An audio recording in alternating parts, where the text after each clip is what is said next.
Well, after 2 years of inaction by Labor on stamping out anti-Semitism, 2 years after it being allowed to fester into a cesspit of hate and violence as Jews feared for their lives and were targeted day in, day out, and of course it culminating in the murders of 15 innocent people at Bondi, Anthony Albanese has conceded he could have done more.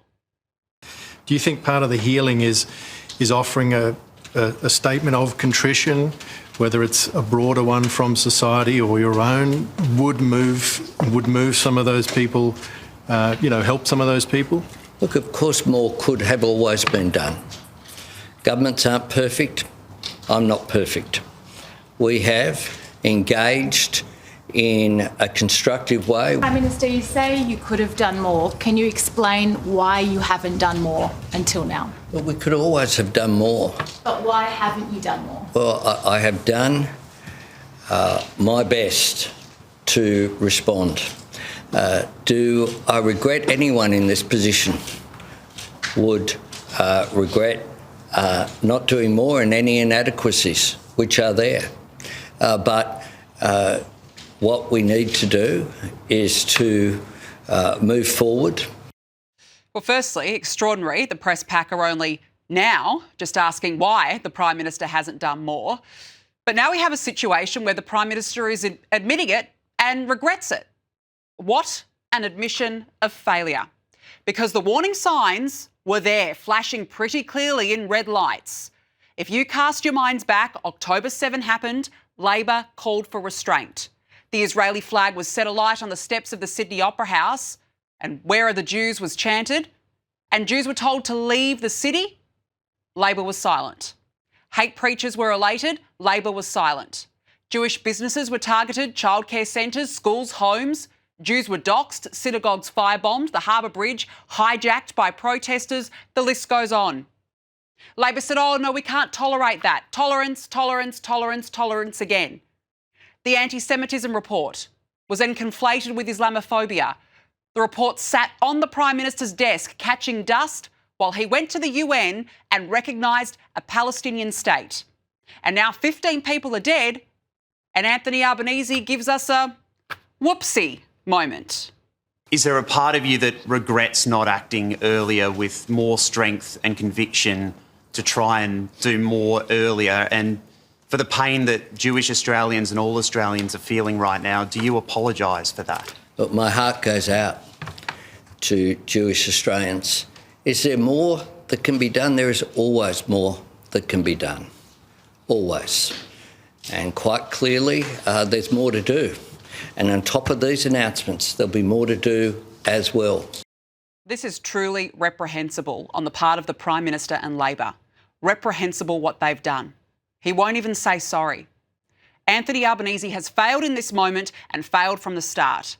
And so now, while under immense pressure, he announces a raft of changes to try and put an end to it, including adopting the recommendations by his special envoy, Gillian Segal, the same recommendations that have sat there for 6 months.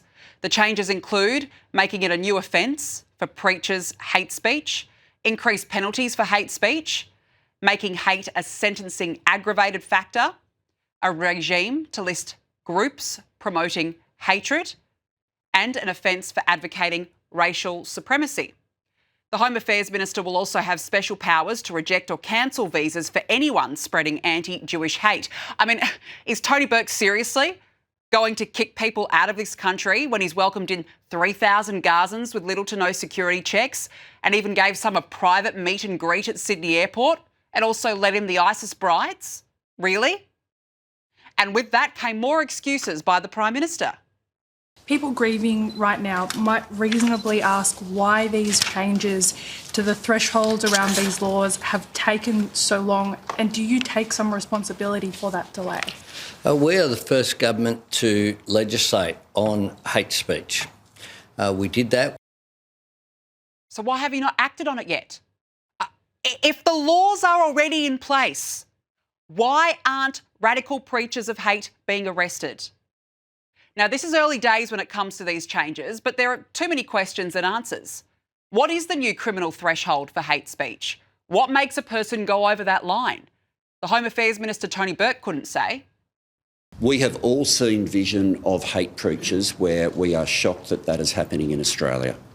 It is not representative of what people expect in Australia, and it's certainly not representative of the Muslim community in Australia either. There have been repeated checks as to whether they have crossed legal thresholds. They haven't. The thresholds are changing. Well, my question is, will these laws actually stop the hate associated with radical Islam? Or will it be used as blasphemy by stealth? And we go down the path of the UK where people are being arrested for saying things the government doesn't like. There has to be a very clear distinction.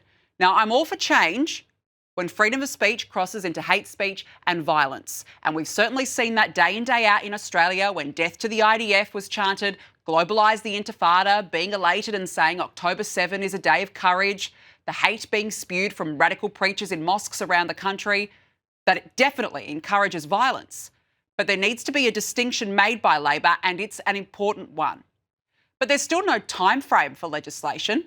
Parliament hasn't been recalled, so when? If Bondi really means anything, the time for talk is over. But the Prime Minister missed something big in his press conference today. Radical Islam was not mentioned once. Not once. As Johannes Leek summed it up very well in The Australian today with his cartoon, it's the elephant in the room for Anthony Albanese as he holds his wet lettuce. Radical Islam poses the biggest threat to a Western democracy.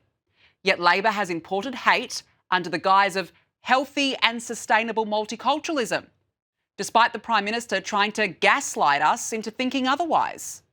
When you come to Australia, you are here to support our society, of which is diverse, but that diversity is a strength. Read the room.